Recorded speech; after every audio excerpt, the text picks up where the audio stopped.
In the end, I kept seeing Bronwyn. Our romance was tragically cut short, however, when the excitement of winning an RSL meat tray proved too much for Bronwyn's heart.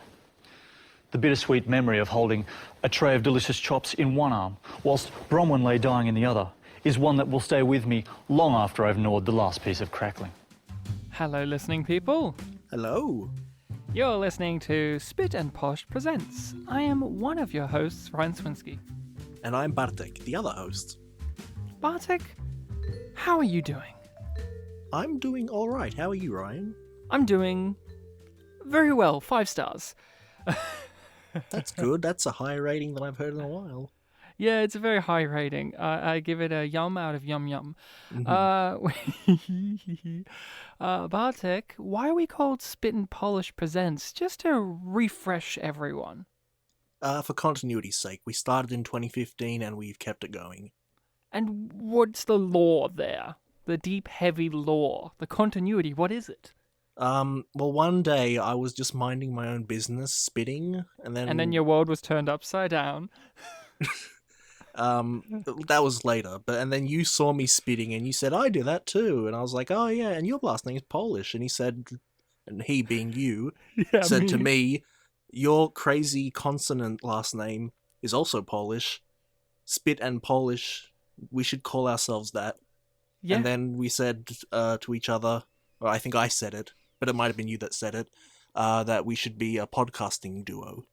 I gotta ask you, you've often had, because your last name is very hard to pronounce for most people. Mine's a bit easier, even though people still get it wrong. We've often talked about, like, what's the funny way people have mispronounced our names. But I was talking to my parents the other day about how many people mistake my last name for not being Polish, but for being Jewish. And I don't know why. I thought the amount of I's in my name was very obvious. But what's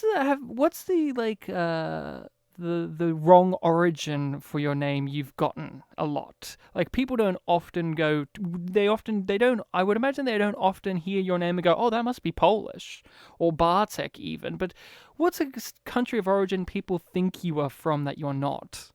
It's very bold of you to think that people have a guess, because they just ask me straight up, what's that from? Or what is that? Really? Because I often get the people go, oh, is that this place? So they ask, but the asking is also an assumption of.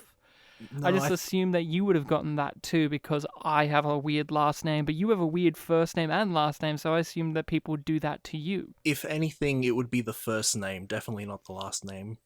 Yeah, people give up on your last name. They're like, there are some very bold people that try. You know, I mean, I went to a thing called school, the education system. They do a thing called reading out the roll.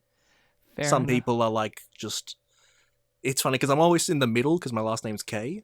So it's very established as they're reading the roll that, like, they're saying the first and last name. Then they come to me and just Bartek, and it's just very obvious. It's like, okay, yeah, you gave up. I mean, it's fair. I just was curious. I was thinking about it, but. Enough of that. We're doing our monthly show, Bartek. Pictures Powwow. Not Pictures Powwow. Imagine That's if it the was. weekly one. That's the weekly one. We're doing our monthly show, a Televisual event in which we talk about a TV show that we feel like discussing. More often than not, they're more obscure cult shows that a lot of people either haven't seen or a lot of podcasts haven't discussed, or shows in general that haven't gotten a lot of discussion, especially at recent times. We've been, not by design, but randomly it seems, but it has set in stone. We've been going American, British, Australian, American, British, Australian has been kind of the order of the episodes. Oh, I haven't noticed. But yeah, now that you mention it, yeah, it's true. Our last Australian show, I believe, was Double the Fist, which has crossover with the show that we're going to be discussing this episode. Bartek, what's the televisual event that is the topic of discussion? We are doing the TV show Review with Myles Barlow. Which, of course, as stated, is an Australian show. It is a comedy show. What's the pitch of this show for people who have never heard of this? This is one of those very convenient shows where the intro explains the pitch. Basically, It explains what a reviewer is. It's a person that reviews things, typically movies, books, or Food. TV shows. This podcast does reviews, but this show focuses on a character who reviews all facets of life. He doesn't restrict himself to just one thing. He reviews anything. Mm-hmm. And each episode you get maybe 2, 3, maybe even 4 scenarios of things he's reviewing as the main focus, and in between those you get little things, like just a little quick cutaway segment of him reviewing something like drowning or something absurd. It's a 12-episode series, but it's one of those ones where the episodes are like 27 minutes long, and there's 3 9-minute segments, so it's really more of a like 1x3 episodes thing going on. So there's basically like 27 segments rather than just 12 episodes. Sorry, 13. 13. But 36, that's the I meant. pitch. Oh yeah, there's 13 episodes if you include the Christmas special. Yep. But that's kind of the pitch of the show, like when you just say, oh, it's about a guy who reviews anything. But Bartek, what's the actual show like, though? Yeah. So much like previous shows we've done, it's it does have a second layer of like exploring this character's, I guess, identity, mental state, sort of. It's His ideals. His ideals. Yeah, it's you're watching this consistent character go through all these things, and and it varies in tone a lot. There are parts where it's just more straight up black comedy, then it like veers into cringe comedy at times. Yes. Yeah. The main thing is Myles Barlow will review anything, including concepts and just general ideas, to downright weird subjects like, oh, I'll review killing some individual, specifically at Car Sanderlands. Or he will go from, I'm reviewing fear, to, oh, I'm reviewing imitation. Like, just general... it's very odd, but the consistent thing is Myles Barlow is a fictional character. He's not a real person, but there is a brief allure that this could be a real thing, because I'm not familiar with the actor, and so he comes across, at first he's got the look and the show style, comes across like this is a genuine show, but then very quickly it's not. But there is that brief glimpse of this could be real. Like, if you tuned in randomly to this show, you could take him at face value that he's doing these horrible things. Obviously, it's not, but there is that, that brief glimmer that this could be a real guy, because you've never heard of this guy, you've never heard of Myles Barlow, you've never seen this guy before, but he wears a suit and he looks respectable, and he looks like someone who would host a show like this. Yeah, he's got a big vocabulary. And hand gestures. But the thing is, the show's very dark. It's very grisly, it's very cringe-inducing, it's very amoral. Myles Barlow will always take the twisted route of exploring the idea at hand.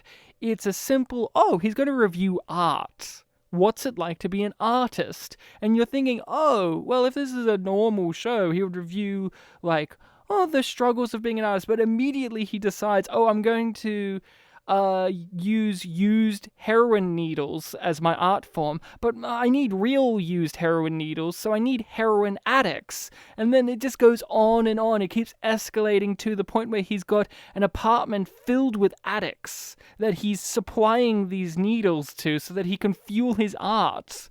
It goes to a ludicrous extreme with each one, and usually they're very dark extremes, and he never he's amoral. Like, at the end of each segment, he'll maybe reflect upon how this has hurt him, or maybe in a narration, how this is affecting him psychologically, but evidently not so much, because he keeps doing it.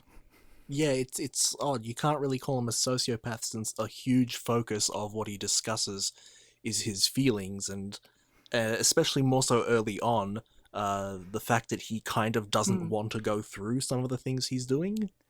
But he's it's a very psychopath, at least. yeah, so he's definitely psychotic. Yeah, it's this very, and it's got that whole thing of that some fictional TV shows have, where at the end of every episode, things come back to a status quo thing. So no matter how absurd any of his reviews or segments are, they will always end with him back in the studio looking completely fine and just calmly putting a bow on the story and giving his rating. And then Series 2 comes around and says, we're not going to do that. There's actually going to be long-lasting consequences, and there's going to be a heavier emphasis on continuity of his reviews affecting other reviews. Yeah, but not always, so it keeps you on your toes. It always keeps you on your toes. That's the thing. But let's talk history and relationship with this TV show. I have a history. I saw this when it first aired. I remember the allure of the show. It was on the ABC again, and I remember that there was some outrage about the show. There was lots of discussion about how taboo this show was, especially from my recollection, his episode about destitution, about being homeless, and that episode is what I remember being discussed a lot. I remember that one being advertised heavily as well from the ABC as kind of like, this is the show.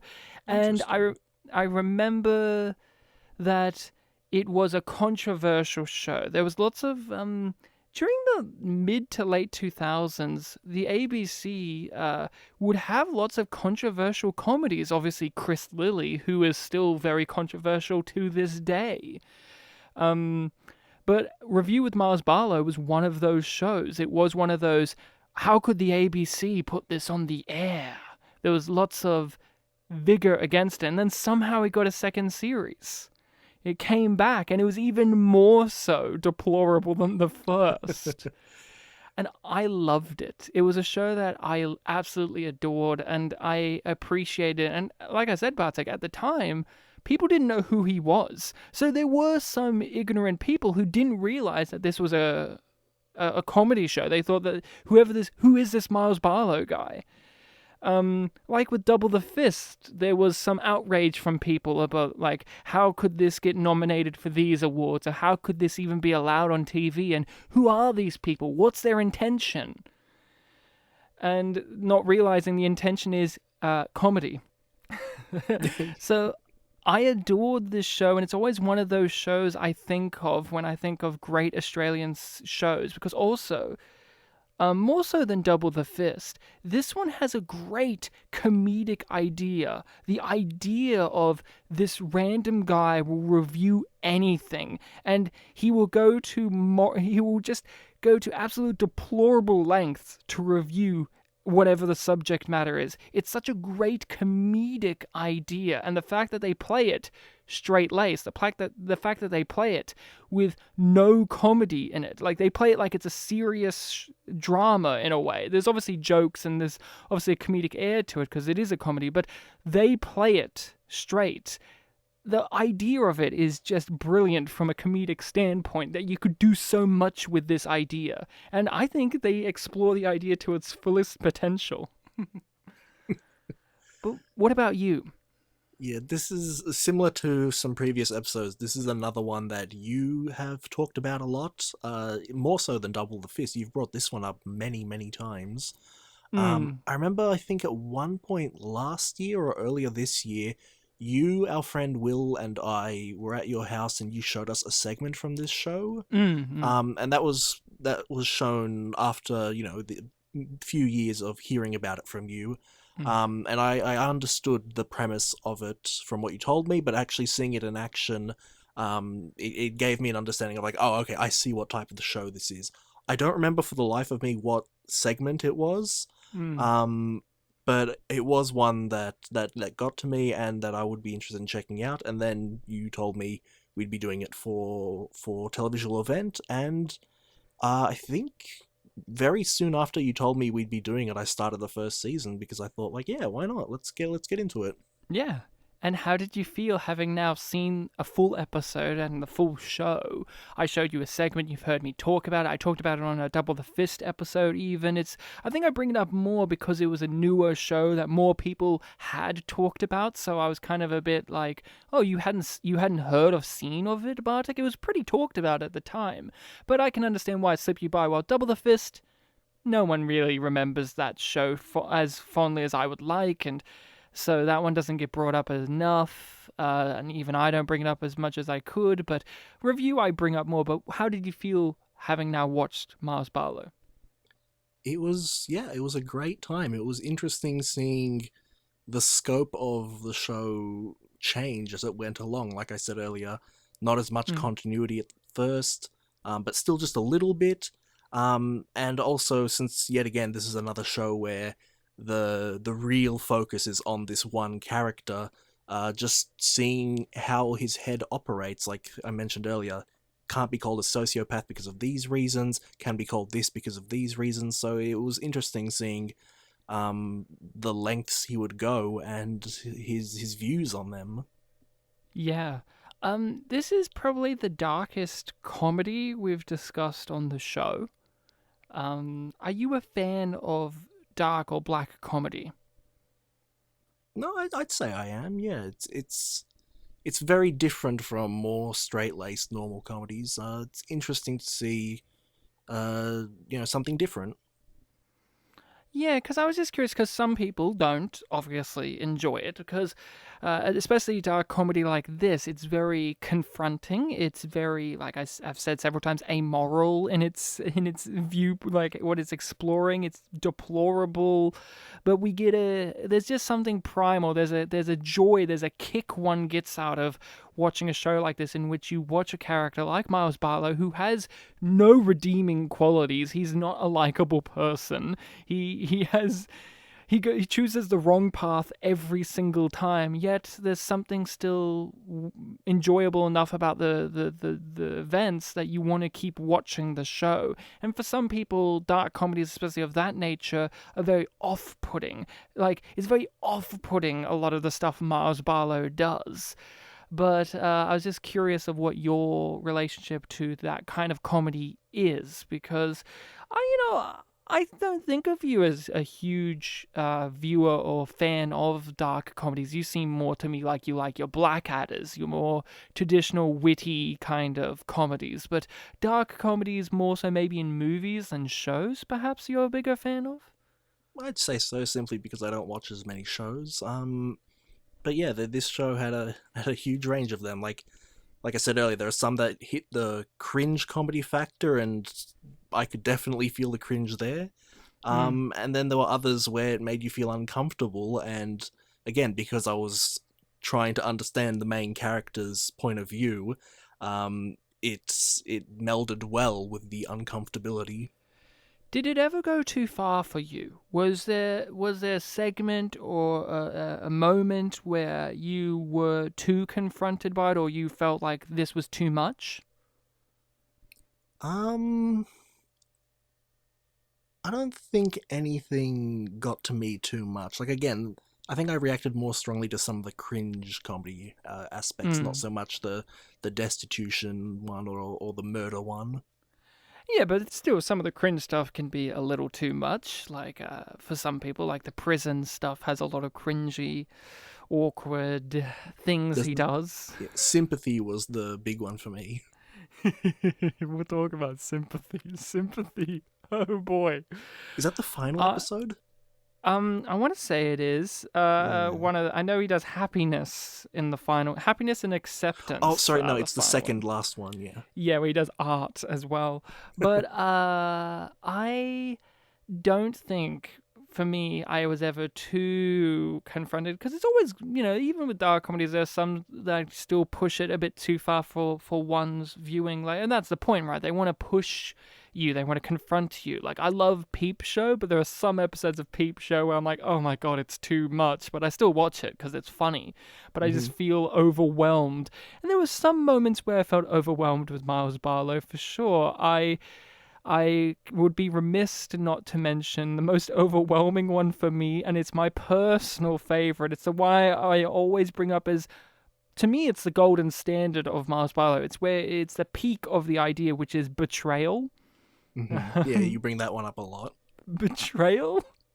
In which he helps, an asylum seeker, someone who's needing refuge from terrible circumstances in their home country. He helps bring them over here, gives them a life, help them find a job, help them find happiness, promises that their family's going to come over, and then he just calls the border security people on him, and takes him back, and he dies. You've told me about this segment so many times over the years, but actually watching it, I was blown away by how genuinely heartwarming it was in its build up towards the climax. But for the entire time, because of what the show is, because at the beginning of each segment, Myles Barlow lets you know what the segment's going to be about. So that one's about betrayal. So even though it's heartwarming, we, the audience, know the entire time he's going to fuck him over. And Myles lets us know that he's going to fuck him over, and he's feeling really bad about it.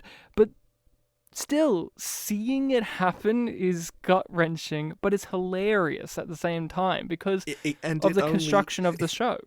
Yeah, and it's only emphasized by how genuinely heartwarming it is, because you know that the ending is not going to be happy. Mr. Myles, as he gets dragged away. And he does, that the guy, in that moment, didn't understand that Myles betrayed him. That makes it sadder. But I always bring up betrayal as the golden standard because, I don't know, it's a concept that he explores to the full degree that one can. It's a manufactured betrayal. And it's, I don't know, just like you said, it's got so many elements to it. It's heartwarming, it's gut-wrenching. Myles Barlow as the character plays it so well. The character of playing out that he's this guy's friend, and he actually becomes his friend, but he still has to do what he does because of whatever reason Myles Barlow does what he does. He reviews anything, and he'll compromise everything so that he can give it a 5-star review or not. Yeah, I know that because in the first episode, you see in some segments that he has a family. Then second episode, one of the first topics he does is divorce. So and that one really just emphasizes, this guy doesn't actually want to divorce his wife. He actually loves his wife. He loves the family and the home he has. But his job is compelling him to throw it all away for the sake of a review. Yeah. Did you have a personal favorite thing that he reviewed, segment, that really struck a chord with you that you found really great? Because for me, it's Betrayal, but what about you? That's so hard to think, because I watched the first season a week ago, so I've got recency in my head. I've got a list of all the episodes in front of me right here, so I'll just quickly scan through that. But yeah, the sympathy one for the cringe comedy factor was a big emotional reaction from me. Yeah. Imitation was another one. Where he pretends to be a long-lost American son. And he fucks up and they find out that he's a liar, and he still wants to pretend. He still wants to keep up the imitation.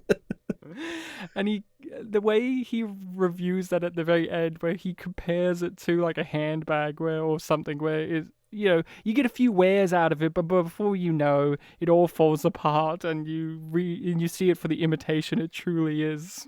Yeah. I know my definite favorite in between review, the one that's 10 seconds long, is Regret. And what was Regret? So in these segments, he basically just gives a quick name of the topic, quick review, and then the rating. Regret, he doesn't say a single word throughout the entire thing. It's just him with his shirt off, looking in the mirror at him covered in tattoos, and just looking really, really regretful. I had a really good laugh at that. Yeah, But so you seem to really enjoy Review with Myles Barlow. I'm glad. I was curious. I was worried when I was watching it that it would be a little bit too much for you. I like sometimes I underestimate other people's tolerance for these type of comedies because I've had more I've had more misses than hits trying to share these type of shows with people. And I'm glad to hear that you enjoyed the show overall. Yeah, there's lots to choose from when it comes to favorites. I thought for you, your favorite, I don't know why, I thought you would get a kick out of him being a racist. That one had a lot of gags that I think I thought would appeal to you, like him being inconvenienced, the fact that he can't go to convenience stores anymore because he's a racist now, so he has to go all the way out to get these things, and like that's where his morals are at this point. Not feeling bad about having personally hurt a friend of his, but now he can't get his newspaper. He has to go several blocks away. That's another one similar to divorce where it's clear that he doesn't like it and doesn't want to do it, but he just has to do it. Oh, yeah. And Hatred is another great one that he reviews, where he goes out of his way to be the most hated person ever. I like that one as well. What I like about the Hatred one is it could have been so easy for them to cop out and be like, oh, he reviews being hated. But like with all of the reviews, a good portion of them, they review the other side of it too, which is he is getting hatred from everyone around him, his family, his neighbors, the media, the public. But then he, in turn, reviews what it is like to feel hatred because he is being hated so much. In turn, that is spawning hatred within him. And it's great that that episode, a silly comedy, reviews about, oh, I'm going to review what it's like to be a racist, or I'm going to review, having sex with a sex worker. Each one of them, they review an interesting facet of that true life thing that you think that the show, being a stupid comedy show, wouldn't actually explore. But with the Hatred one, they do explore the fact that, hatred begets hatred. It's, these people hate him and he becomes hateful himself. And I like the fact that they explore each one of these with nuances and depth in that way that you kind of feel like you don't expect, but after having watched the show, you should kind of expect it because each episode does that in some way, shape, or form. Yeah, and even with the sex worker one, he brings up right at the end, like, oh, and the person who prompted me to explore paying for sex didn't specify their sexuality, so I also reviewing sex with a male sex worker. I like how in that too, he was the one getting fucked as well. Like, I don't know why he needed to do it that way, but he did. I guess the experience of getting fucked is a bit different than fucking. True. Speaking as a man. There's many different avenues he explores. I also felt as cringeworthy as the show is, did you find it relieving that every now and then, just for a brief moment, and it's going to be ruined, that there were genuine heartwarming moments that they will snuff out because Myles Barlow is deplorable, but did you like the fact that the show didn't just dwell the whole time in the cesspool? No, you definitely need that because, this is a mockumentary. It's trying to give the illusion that it's taking place in the real world. And as much as we all talk about like, oh, the world is awful, bad things are happening, you do have lighter moments. And if you have just complete misery and darkness the entire time, that it's a biased portrayal of the world. So yeah, having the lighter moments adds balance, and balance is what you need to make it seem more realistic. And we will briefly talk about the American redo later on, but just to talk about this levity or these lighter moments, it does equal balance. But what also helps balance it out is that those moments of lightness, of happiness, are going to have a dark twist at the end because that's the format of the show. So when you have the intergenerational relationship, right?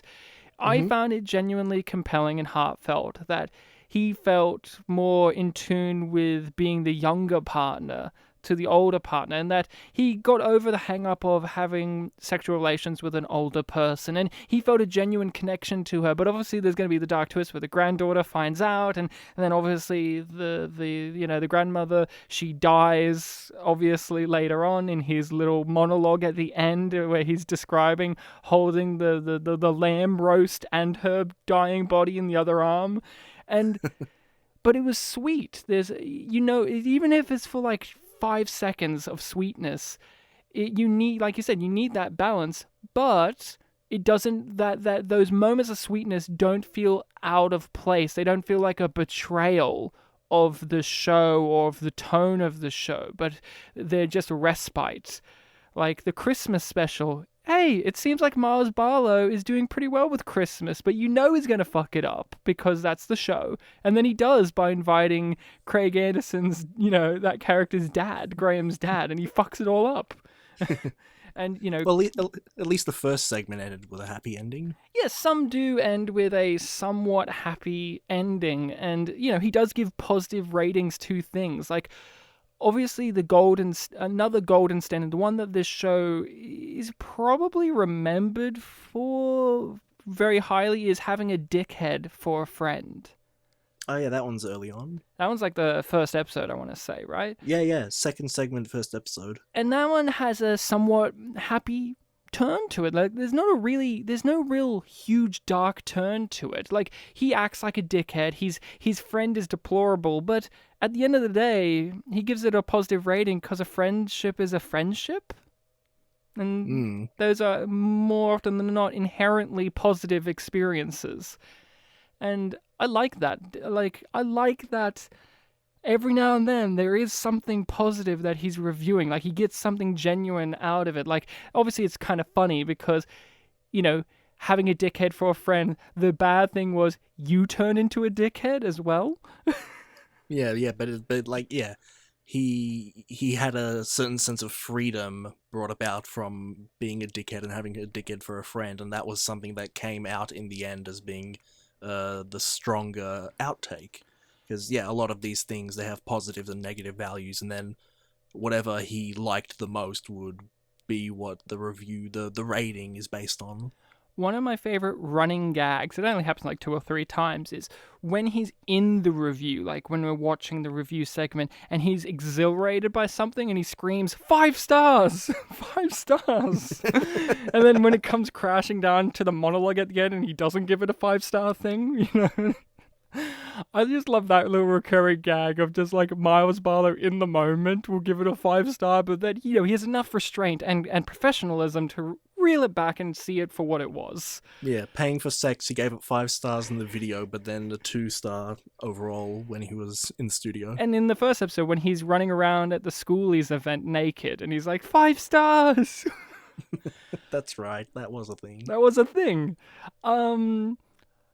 What did you think of the performances overall? I mean, mainly it's Myles Barlow, but the second series kind of brings in some more regular characters. Like we mentioned, Craig Anderson's a semi-regular character who's...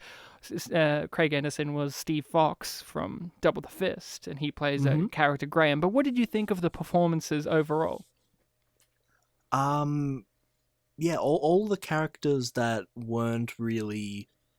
super caricatures. They were all very believable. They all had very great reactions to the chaoticness that Myles brings about. There wasn't really any stiffness or anything like that going on. Myles himself obviously really nails it. He's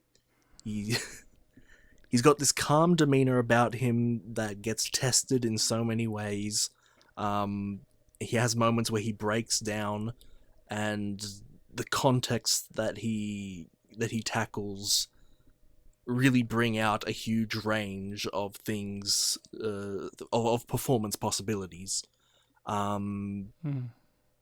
And Craig Anderson, it was nice to see him again. He was very amusing. He was in it a few times as a few different characters, as was Hot Rod from Double the Fist was in it a few times as well as a few different characters. Yeah, I first noticed I think it was the paying for sex letter was from Craig Anderson. Yes. And that made me think like, oh, is he going to be involved in some way? And I think that very episode was the one where he played the what was it, Lloyd, was it? I can't remember what. No, Graham. Sorry. Yeah, Graham. There was an episode where he turned up as a clown.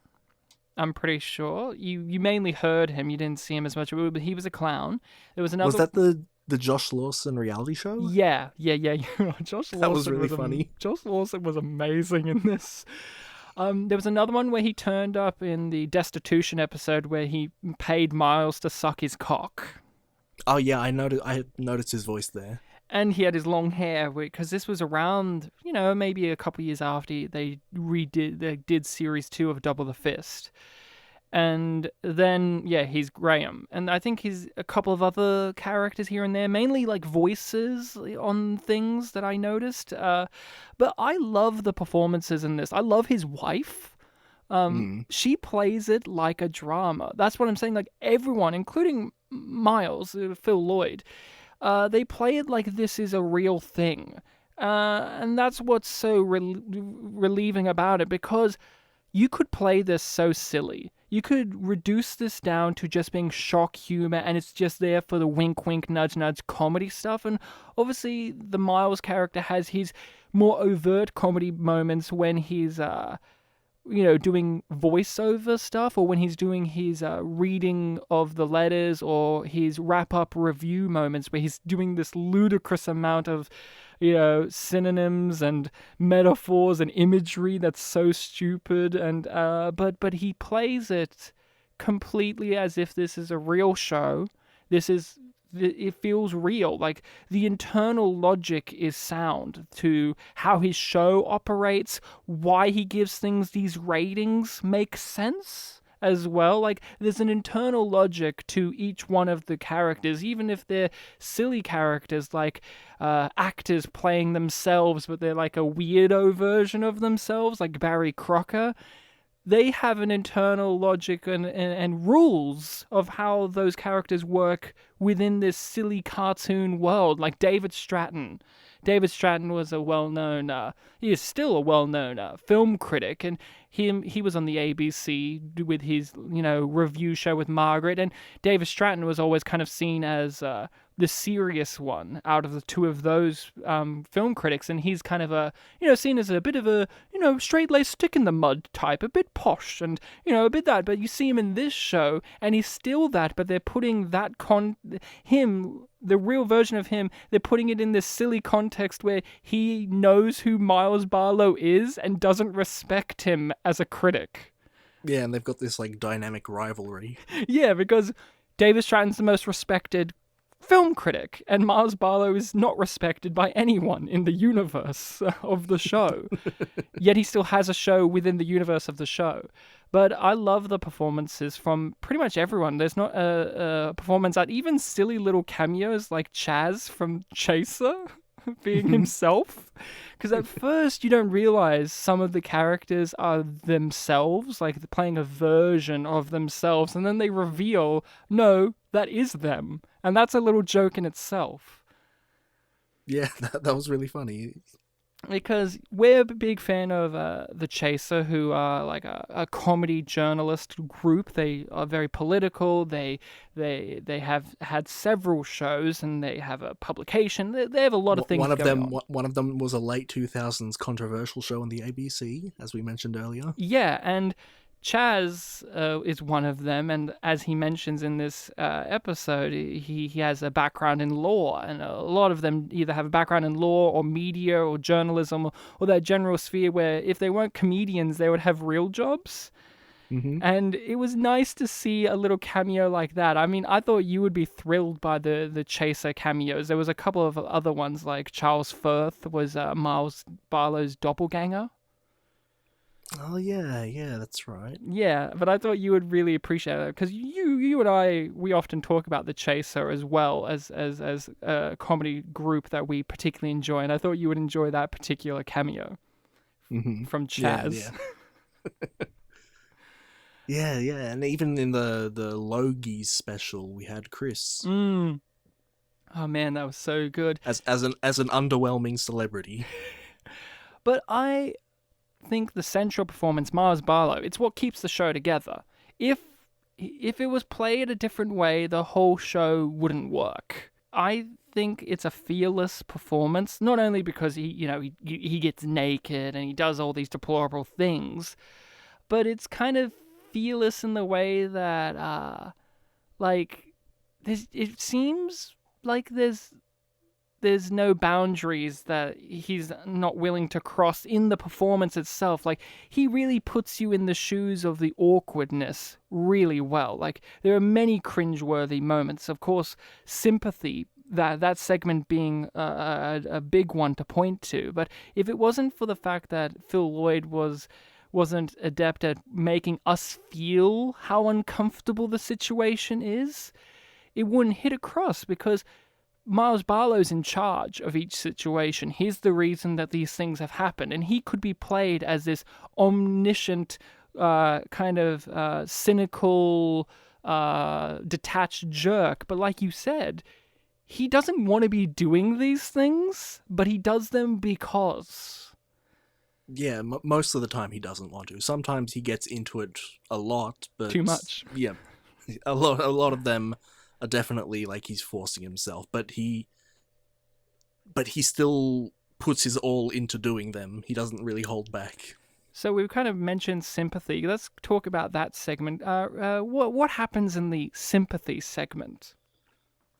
So the sympathy segment is one where obviously he's reviewing the concept of sympathy, being receiving sympathy, and it starts out with him joining a group of divorced fathers who are struggling with their situation, which he is, because of the aforementioned divorce segment from the beginning of the show. And that's a big running gag throughout the whole show, where he's still divorced all the way through, and there's a lot of hijinks going on around that, like courtroom things like that. He joins this group, and obviously everyone in this group needs some support, but he needs to somehow monopolize all of the sympathy. And there is one guy in particular who is, genuinely struggling and genuinely needs to be there, and Myles keeps referring to this guy as being like his big rival in the group that he has to one up in every situation.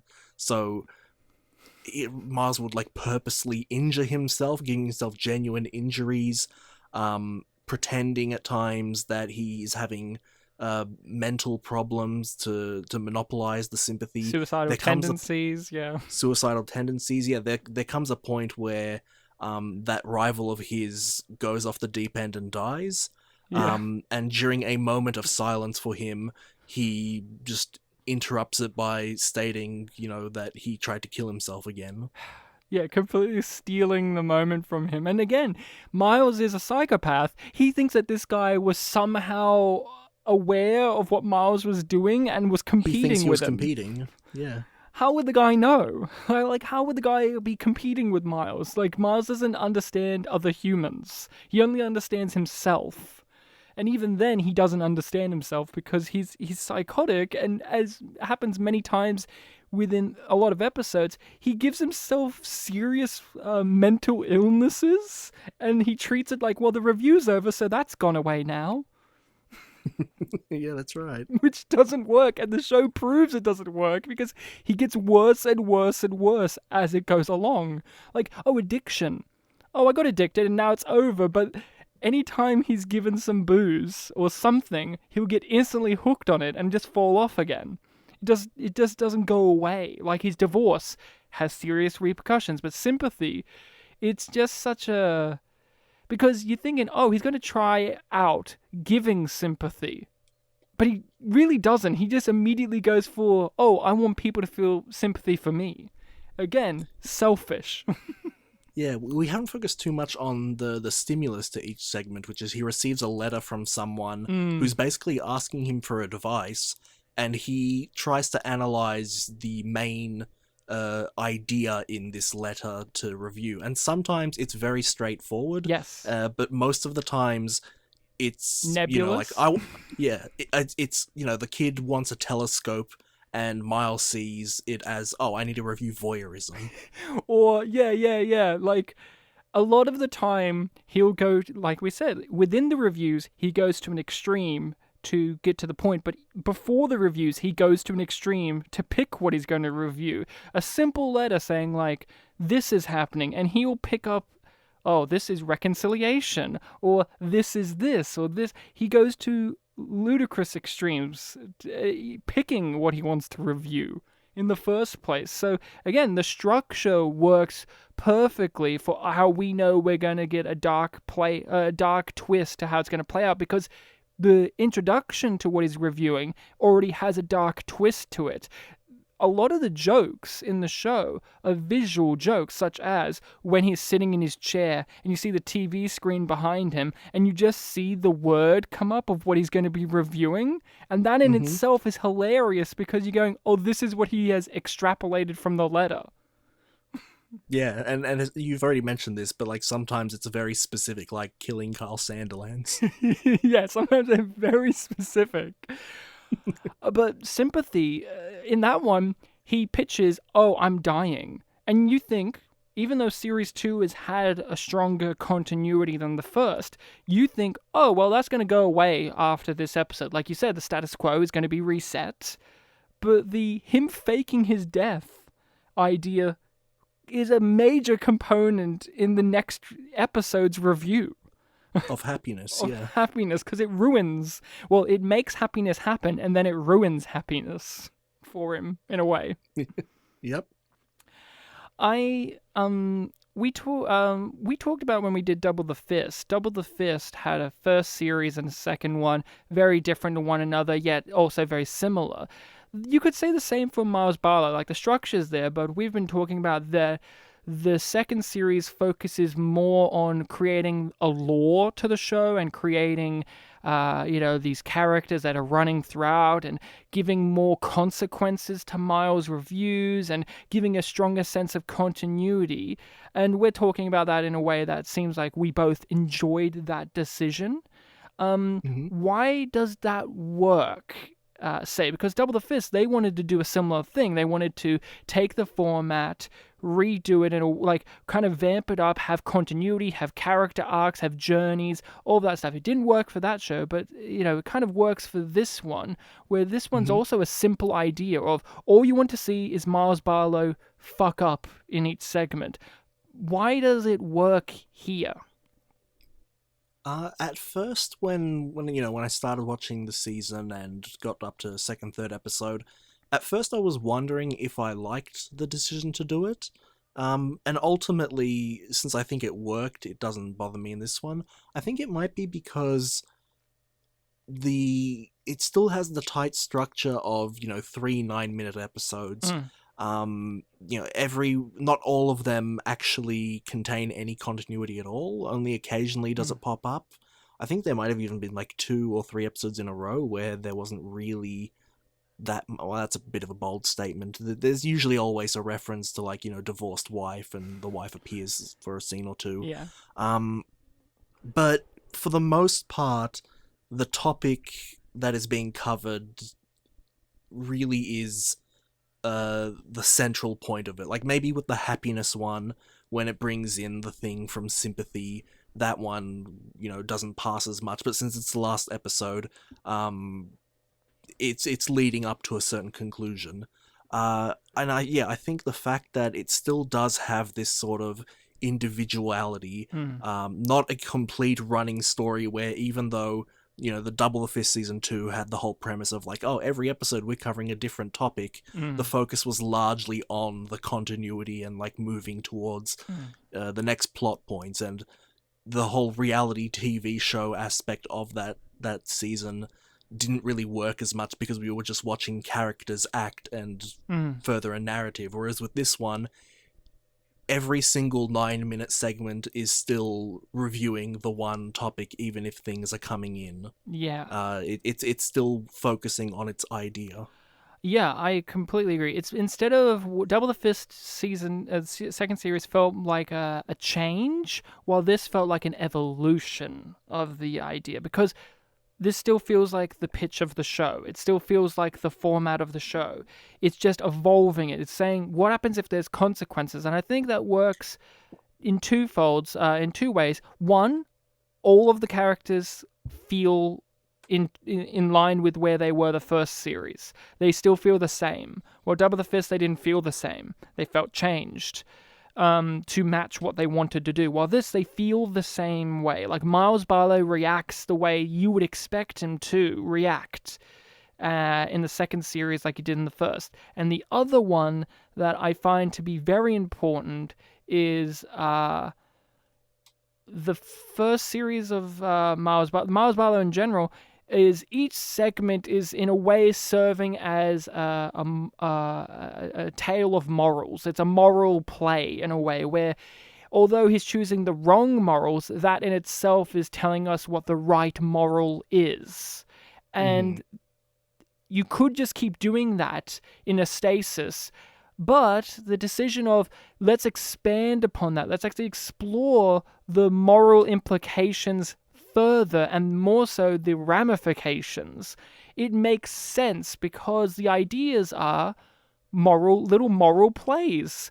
Yes, he's choosing the wrong thing, but now he's choosing the wrong thing, and that thing's going to affect him in further episodes. And a lot of the times, the way it affects him actually improves the review of the next one. Like we said, Sympathy, he fakes his death. So then when he reviews, like he's faking that he's dying. He fakes cancer. He fakes cancer. So then in Happiness, that actually makes a Happiness review exist because the consequences of that are affecting his happiness. And a part of what he's reviewing is, with Happiness, is how does one deal with the bad side of life? And the fact that the bad side of life he is having is a consequence of a previous review is actually really great. And it feels rewarding. I think those are the things that make it work, is the fact that characters still feel like who they are, and the structure, the goal of the show of each one of these little segments in turn being a discussion or an exploration of morals. It just feels logical that you would kind of want to progress that further. And it also kind of like completes a little arc for his lawyer, who by the end actually does have a breaking point where he's like, no, this has gone too far. I'm not your lawyer anymore. And as dark as Myles Barlow gets, he gets punished as well. Like he loses his wife. She never wants to get back with him. No matter what he does, he's never going to get her again. It's a punishment. And then at the end, he gets punished because he goes to prison. Yeah, and it's the only time where he finishes off a review in somewhere that's not the studio. Because he didn't make it out of that one. And again, another one, Reconciliation. The only one he never got to finish the review for because he couldn't find any reconciliation with his wife because he fucked up. Yeah, both seasons have a really interesting way of ending differently. Yeah, and that's the difference, is like series 2 of Double the Fist is it ended in a way where I never wanted to see any of these characters again, and they were all horrible, but they won. You know, they won. The bad guys won. Ha ha ha. While Myles Barlow, it feels a little bit more refreshing because he's the bad guy and he loses. He fucking gets punished again and again. And what's it in service of? Of reviewing this window, 4 stars, as David Stratton puts it. It is as trivial as that. And yet people still write to him. And, well, he has fans. Yeah. Including Craig Anderson, the 29-year-old bus driving virgin. Yeah.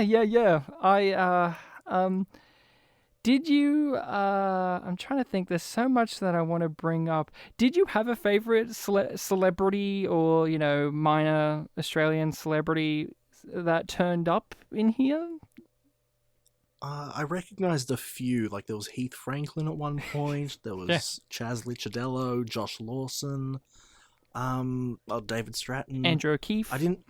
Yeah, I didn't recognize all of them, but whenever I did, it was nice because it shows like, oh, maybe I do know some stuff about the country I live in. Yeah, but did you have even ones that you don't know? Did you have ones that you liked how they played into the story? Because, like I said, like there does come a point in series 2 also leans heavy on having those kind of appearances in there, like John Jarrett. John Jarrett? Oh yeah, he was in the Fear. Was it Fear? Fear, And that yeah. was set up because they had already talked about Wolf Creek with Yeah, with the running joke with the drug dealing actor. who's my favorite. I loved him. Because he appears in the first series like once. Yeah, he was in the Risk one because there was Drug Mule. Yes, and you think, oh, ha ha ha, the guy from Rabbit Proof Fence and the boys and stuff. He's in an episode. Oh, that's funny. Like, but then in the second series, they make him a full-fledged character and they give him like an ideology and rules and connections. And Anthony Hayes. Anthony Hayes was amazing. I loved him. Yeah, I was thinking of him because when he comes back in season 2, they do a lot of different things with him. I love when they want to kill Carl Sandilands. He goes to Anthony Hayes because he looks like him. You're like, you look like him. So I want to practice with you. Yeah, that was a funny segment. I thought Anthony Hayes was a breath of fresh air because he's more of a dramatic actor. Like all the films he lists off that he's been in, like he's worked with Heath Ledger. Like he mentions, and he's worked with like big names, and he's more of a, like I think of him as a more dramatic actor. So it was nice to see him let loose and be funny. And the celebrities, the Australian people that they chose for Myles Barlow, none of them were distracting. They always felt like the right level of B grade level or C grade level of celebrity. Like Corey, the famous Corey appeared. Yeah, Corey Worthington. And he was great. One of my favorite gags was about Corey when the doctors handed them his glasses. The doctor was leaning. I'm like, oh, it's going to be the glasses, isn't it? Because they're famous. His famous glasses. And I found those, at first I was worried that they were going to be distracting, because in Double the Fist they were distracting when they had, the guy from the Umbilical Brothers, or, it's Ian Turpie. They didn't feel like they served anything. They were just kind of, we can have them now. We can have our friends or these people we admire. It felt a bit more like we can have it. But in Myles Barlow, it felt deliberate. I loved Andrew O'Keefe as well. Andrew O'Keefe was amazing. He was very good. Yes, he was a very, very good Scrooge. What else is there to say about Review with Myles Barlow? Anything else you wanna bring up about the show itself? I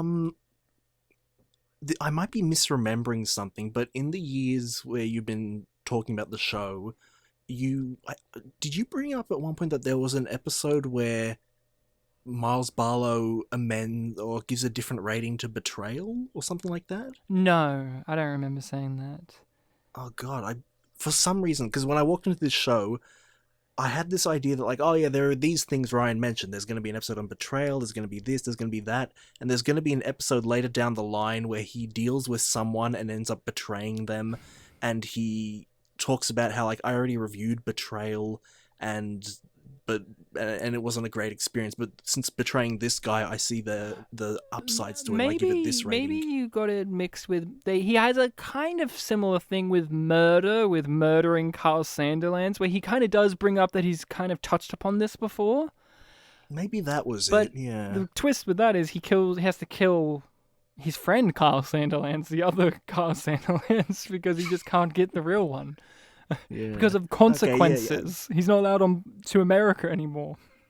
Yeah, I was really worried that, like, did I miss an episode? But then I looked at the episode list, I'm like, no, I've seen all this. Yeah, and it's also nice that they're just, the Double the Fist connections are cool, because Craig Anderson worked a lot behind the scenes as well, like script editor and several... Assistant director, and it was nice to see that involvement again, because we enjoyed Double the Fist, and we saw Myles Barlow in in one of the episodes of Double the Fist drinking toilet water. So again, fearless. We know that this guy will do anything. Like show his ass a lot. He did. That's right. He got naked a lot. I really, I had a good time also with the making of featurette. Yeah, it was very fun.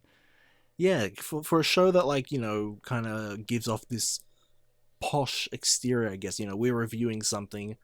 The guys that made it and people working on it did all seem to have a sort of juvenile humor sensibilities towards the show, which I thought was really cool. I guess one of the questions I will ask to be a bit more, on the offense of the show is it a weakness or bothersome or bad that Miles, why does he do this? Like, we never, we get told at the beginning of each episode, but it does, why does he do this? Why does he do the reviews? Like, what's it in service of? Is that bad? Because he just says, oh, I do it because somebody's got to do it kind of attitude, but he does so many horrible things that you would expect a show to kind of delve deeper into his ideology as to why he does them, but we don't really get that. He just does them. I guess the only other thing that really serves that is every single episode opens with that narration with the guys, like, he's got this very, passionate voice talking about how, and I think the last line he says is like, there's one man you can trust, which, if you imagine that this show is Myles Barlow's baby, that line probably indicates, like, a level of self-pride. Yeah. That, like, he thinks he's doing this because other people need it. So maybe that leads into, even though he reviewed this, his little act of heroism. Yeah, because I wonder, like, in the show, I think it's perfectly fine. I don't need it. But in the show, he has a show, but it treats it like people around him don't know he has a show, except for when they do know. Like, David Stratton knows he has a TV show, but his wife never comments upon, is this one of your reviews or anything? And he never, and I do respect the fact that Myles Barlow never uses in the moments of, as a defense of, well, I'm doing this as a review, that's why I'm doing this. He always debases himself. That's right. In Divorce, when he's talking about what's that term? Ownership, custody, full custody thing. They bring up a bunch of things that he's done, which clearly would be episodes that he's done. Yeah. And he just tries to justify why he did it. He didn't say, well, that was for an episode I did forever ago. No, and so is that a bad thing, though? Because I could see that being something that would stick in people's craws, right? Like, there is internal logic, but then here there isn't. Like, when it comes to why he does this, they on purposely don't really give us it. Like, the narration at the beginning is it, and each episode has a slightly different variation in the narration too. Like, it's never just the same one again and again and again. There's always slight word changes and just slight flipping around of things, which also makes it murkier because each narration is telling you a slightly different reason in a way. I think I'm with you on the, it doesn't bother me at all, and I don't think people should be bothered by it, but if they are bothered by it, I guess that's on them. Yeah. Like, I didn't really think about it that hard, but even I came up with a reason, like, oh, he probably has some sort of self-pride, as evident by the fact that every episode opens with a passionate introduction. Now, I just want to talk about the Christmas special real quick, because that's the last Myles Barlow. There's only 2 series of this, 13 episodes. The Christmas special's weird. It's funny. I love the Christmas special. Like, it opens up with Tony Jones being the host of it, and that's kind of funny if you've just watched the last one where Miles is in prison, and you're like, oh, they've replaced him, and then the gag is like summer hosts, well, 1 star, whatever. One of my favorite gags in that, though, is they do the opening credits of Miles' show, but with him in it, and one of them is him reviewing being himself. Like, being Tony Jones or whatever, and he just gives it like 5 stars. And another one is being a plane, and it's just him waving his arms up and down, and he gives it half a star. That was great. Yeah, I love that one. Very silly, but did it bother you that the Christmas special is the last thing we get? Because to me, it's a perfect ending when he's in prison. Like, it kind of, to me, is like, oh, well, that kind of sums up the whole entire show. Like, the whole entire show is him doing deplorable things until he gets severely punished. Like, he's being choked out at the end of the last episode, but then in this one, he's just back, and there's no rhyme or reason to it. Is that annoying? In my head, I just assumed that, like, oh, this episode was in the universe of the show made before he was sent to prison, something like that, because there's a point in the episode where it's the last segment, the Christmas spirit, where he's having, that Christmas dinner, and his wife and kids are there, and it's just a thing that happens. Like, they're there. It's not a big deal that they're there. They're not really weirded out the fact that they're there. Yeah. So I just assumed that, like, oh, because this is treated as normal, I'm guessing that this is, this is a special. It's either outside of the continuity of the show, or it was set before it ended. I agree. I think that's the case too. I just brought it up because it's the last thing we see of the show, the Christmas special. And to me, as much as I love it, and I know that they have probably... I think they shot it... I think it was in the continuity before the last episode, because also Graham treats him like he doesn't really remember him outside of that one incident, but early in the series, they had addiction, and Graham was one of the people at his intervention, and he remembers him. So I feel like if the intervention happened after this episode, where he formed a stronger connection with Graham, that would make more sense. Okay, yeah, I didn't think of that. That lends more credence to it. I think maybe, and I don't know, they probably shot it and made it in mind with this being before the series happened, but chronologically, when the series came out, it was wise to put this at the end because it's for Christmas. I just, I love it, but to me, like, if I'm going to rewatch it, I'll rewatch that one at the beginning of Series 2 and let it finish with the prison one, because to me, that's a perfect ending. Like, I do not need to see Myles Barlow ever again as a show. Maybe little segments, but that ending of him, serving time and getting choked out and being miserable, perfect. And don't need to see him trying again. to come up with trying to come up with new ideas for the next episode. Like, we are used to this. We've watched British shows a lot, and we've grown up in Australia where 2, maybe 3 series of a show is it, and like you get a max of like maybe 22 episodes or whatever, and that's enough.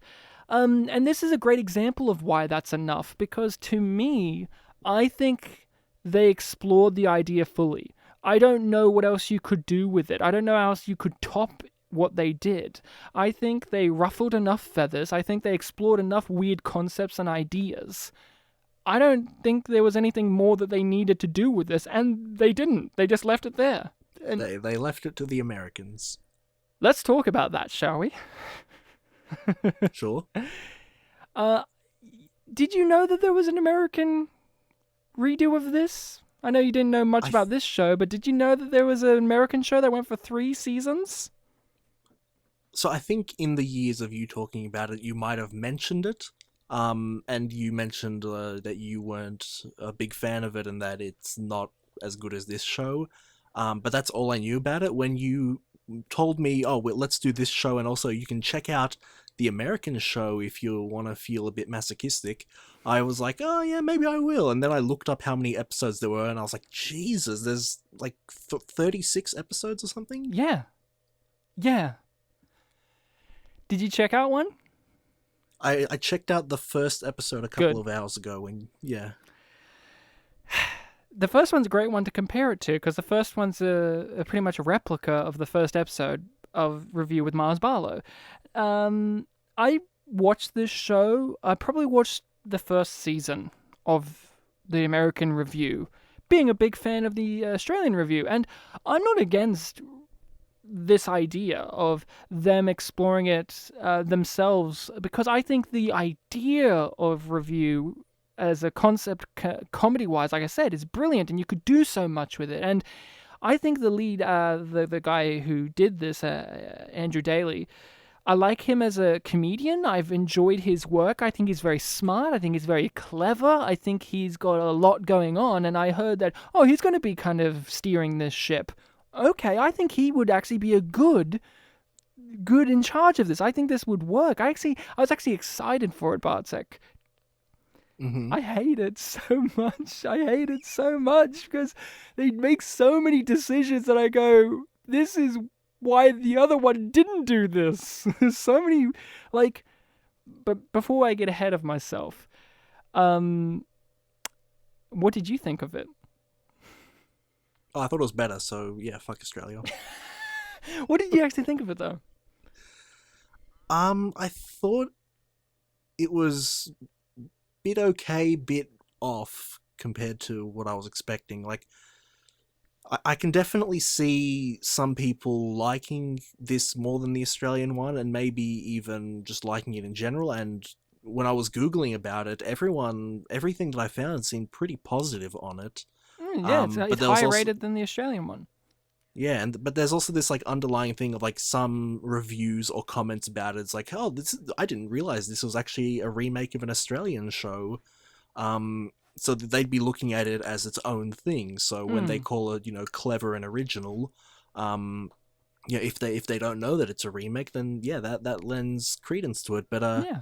having watched the Australian one and moving to the American one, I could definitely see moments where like they're doing something very clearly different, and then there are moments where they're clearly remaking a moment from Myles Barlow. Like the very first episode segment is stealing as Yeah. well, and there's a moment where an old lady is struggling to put her bags in the car. And the main character goes up to the old lady, says, "Can I carry your bag? Or can I help you with your bags?" They thank him, and then they're holding the bags. They look awkward, and then they just go, "I'm sorry," and run away. And it was the exact same in the American one, just different camera angles, basically. Oh no, Bartek. Very different. Very different. It's how it's played. Myles Barlow plays it so different. He may be the same line, but you know what he also doesn't do? He doesn't run to his own car, put the bags in, and while he's doing that, fucking keep talking about how bad he feels about this, and I'm not enjoying this feeling, and this isn't a positive review at the moment, I'm really feeling bad. He doesn't do that. He just walks away. Yeah, I just meant the little moment of like, "I'm sorry, run away." But that's the big thing that I was gonna say. The character, the Forrest McNeil character, he doesn't feel as professional as Myles Barlow. No. It almost feels like he doesn't know why he's doing it. Whereas with Myles, even though we don't know exactly everything about him, we get this sense that like, oh well, Myles knows what he's doing, even if he's feeling off about it. It was very weird. Like even before the segment, like he has an assistant that reads him a letter that, Why is she there? based on his acting.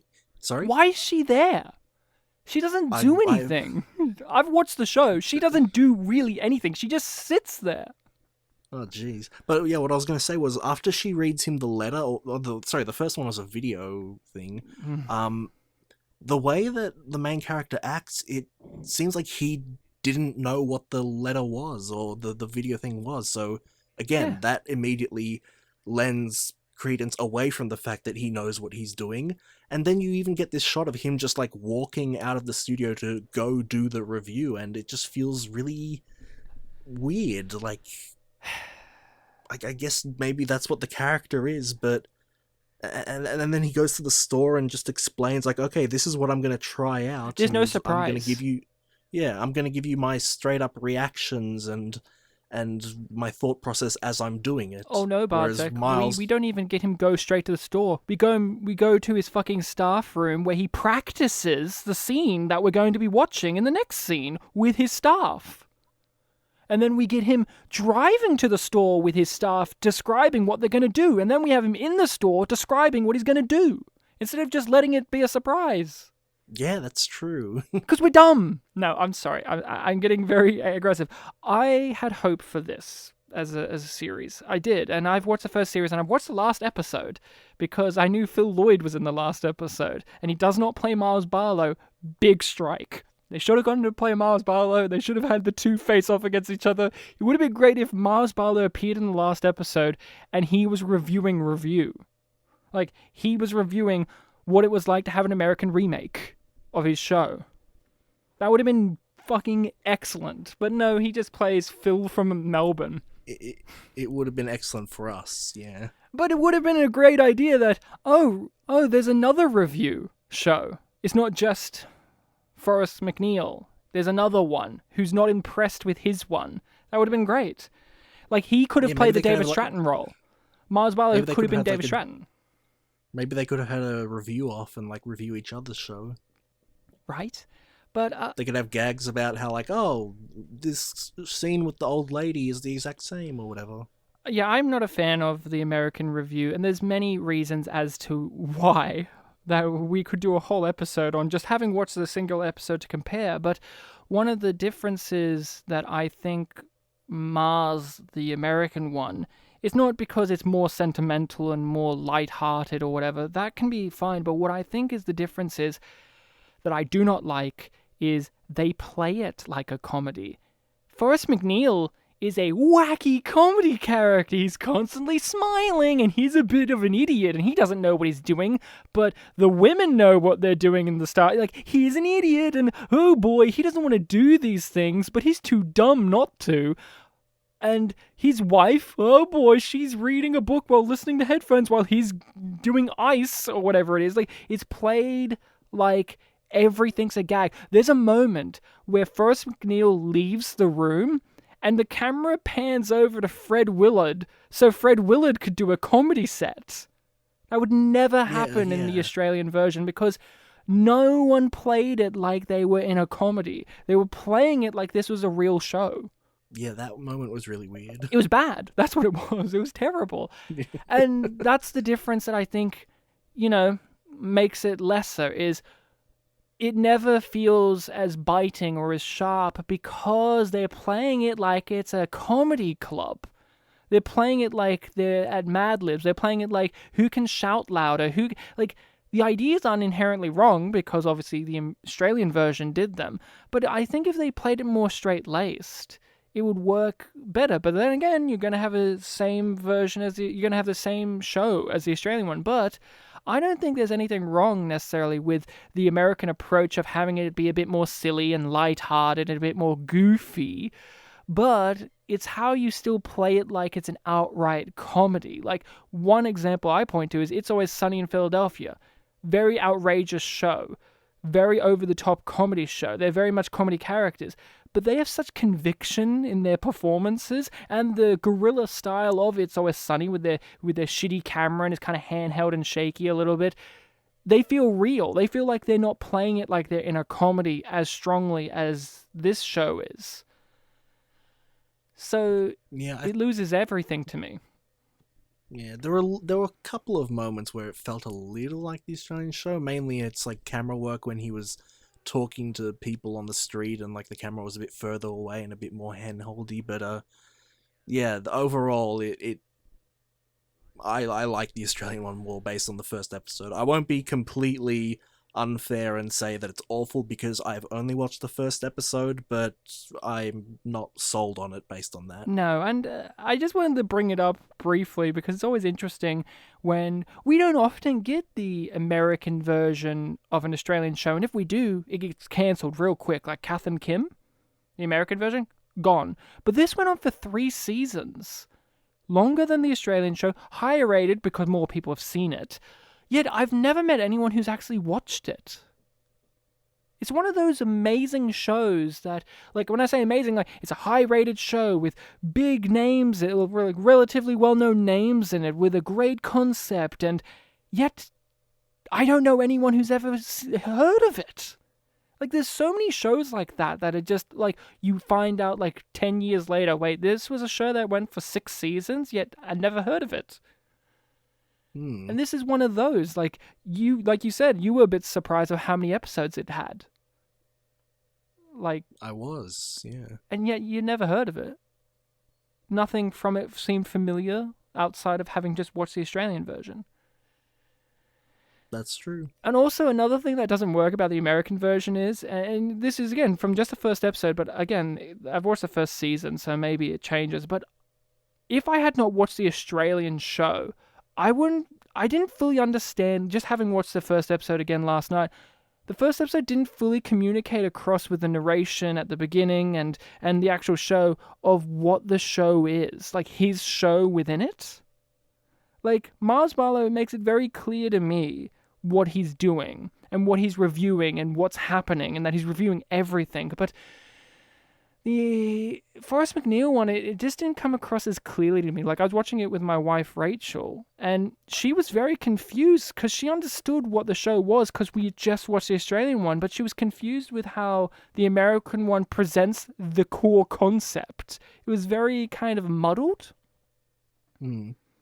Where if you hadn't watched the Australian one, you wouldn't fully know what the go was. And then also, as you saw in that episode, Bartek, they introduced their own original segment, which was the weakest one of the whole bunch. The what happens if I went to the school prom? Yeah. And it's the weakest segment of that episode. And that's a lot of that show, was that first season at least, was whenever they had their own ideas, their own original things, it stood out because it wasn't as it wasn't as, I don't know, compelling to me. But that's my bias as someone who's seen the Australian show. But I just wanted to bring it up because it is fascinating to me that an Australian show got remade into an American show, went on for so long, and I was curious of, well, maybe I was biased the first time, and maybe I still am, but I wanted to get your take on it because here it is, it exists. I mean, did the first episode of the American one make you want to visit any more? I don't know. I was very middle of the road. I think having just come off the Australian one, I can just see, this sensibility is a bit different. I would want something a bit more individual, and I think I even read online that like there eventually comes a point where the character's life, completely gets ruined, and like everything adds up to this final mental state. And I thought, like, yeah, even though the Australian one, has continuity leading to consequences, that feels like a bit too much. Steps in the wrong direction for what I would want out of an alternative version of Myles Barlow. Yeah, I don't know. Very different approaches. Like, here's how I think. Like, here's how different it is. Andrew Daly, the Forrest McNeil, talked about on a Reddit AMA that they thought it was wise for him to divorce his wife early on so that it was morally okay for him to go on sexual escapades. And Myles Barlow gets divorced in the second episode, and then he goes on sexual escapades. But to me, having watched that Australian version, it doesn't feel like they would have even cared about letting it be morally okay that Myles does this. He would just do this. Well, that's true, yeah. It's very American. We don't want Forrest McNeil to be like Myles Barlow, because Myles Barlow is a detestable, unlikable loser. And the American shows, they don't like that as often. Not saying never, but they don't want their main characters to be absolutely hated. While, the Australian one, that was kind of the goal. Like, how much more hateable and unlikable can we make him? That was a part of the fascination, is how much further can they go? Especially after the racism episode. Yeah, that is true. You did point out that the Forrest McNeil character has a lot more of a naivete, happy-go-lucky kind of attitude. Like, yeah. He doesn't. He seems to want your sympathy a bit more. And I also don't like the idea of the American one of having people. He has a team, and he has people who work with him. It makes it feel less important that he's doing it. And it also makes it feel less morally corrupt of him. Like, oh, well, it's not just him doing it. His whole entire staff are with him on it. Yeah, throughout all of Myles Barlow, like, it almost seems completely alien, the fact that, like, cameras are running the entire time and people don't acknowledge them. Yeah, except for David Stratton. David Stratton just is like, I don't give a shit. I love when they got into a fight. David and him, it was amazing. He's like, stop biting. And David kicked his ass. But yeah, the American version, it exists. People enjoyed it enough for it to have 3 seasons, yet enjoyed it enough to never talk about it ever again. The Australian one still gets talked about in that, oh, what a great cult series way, but, that's just... Yeah, only one episode of Cult. That one was great too. Yeah, very big action scene, and it was a big focus of the making of special. Oh, they deserved it.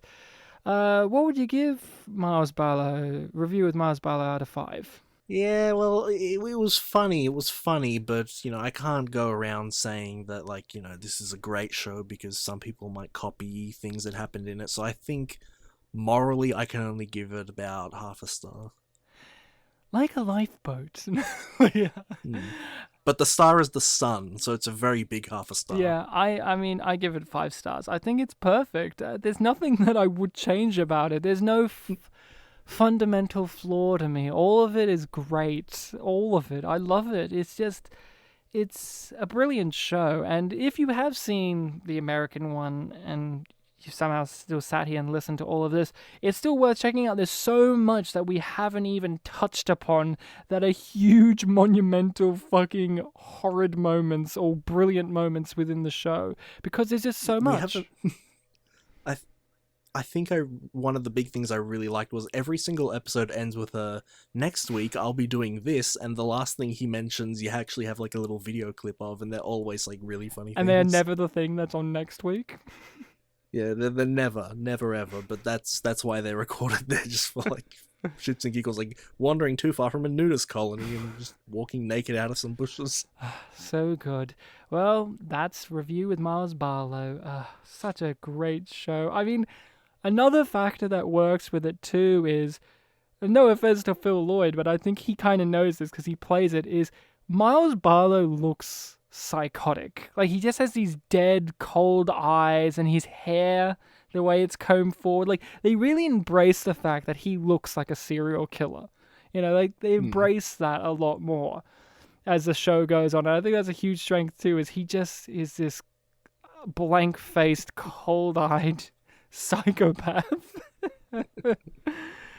Were you saying at some point that apparently the people who made the American version have contempt for the Australian version? Well, I think they do. So I've watched interviews with Andrew Daly where he talks about he always brings up it's a redo of an Australian show, and he always brings it up, and that's great. I love the fact that he brings it up, and obviously he has a love for the show in some way. Like Phil Lloyd was brought in for the last episode of that American one, which was great of them to do. Again, I think they missed out on not making him Myles Barlow, but whatever. At least they still brought him in.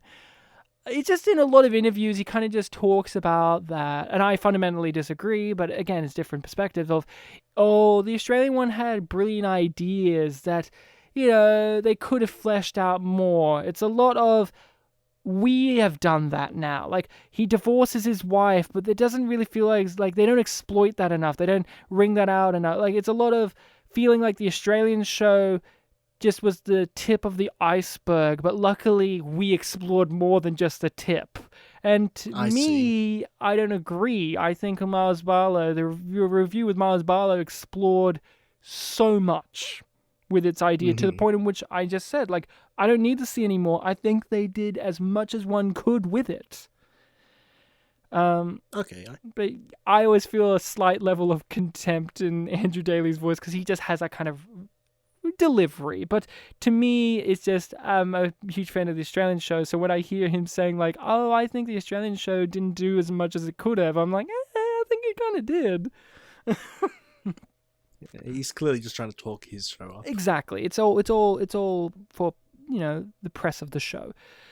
Bartek, a pleasure as always talking shop with you, talking podcast review formats. Well, it wasn't shop, it was show. Talking show with you. Ooh my. Yeah. Until next time, Bartek, keep yourself safe.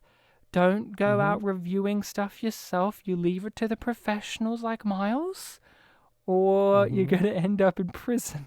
Oh, like Myles. Well, I guess, you just review whatever you want, Bartek. Just go out there. I like that escapism segment where he's in prison. I love the first half where everything is underwhelming and polite. Yeah, and then he ruins that, doesn't he?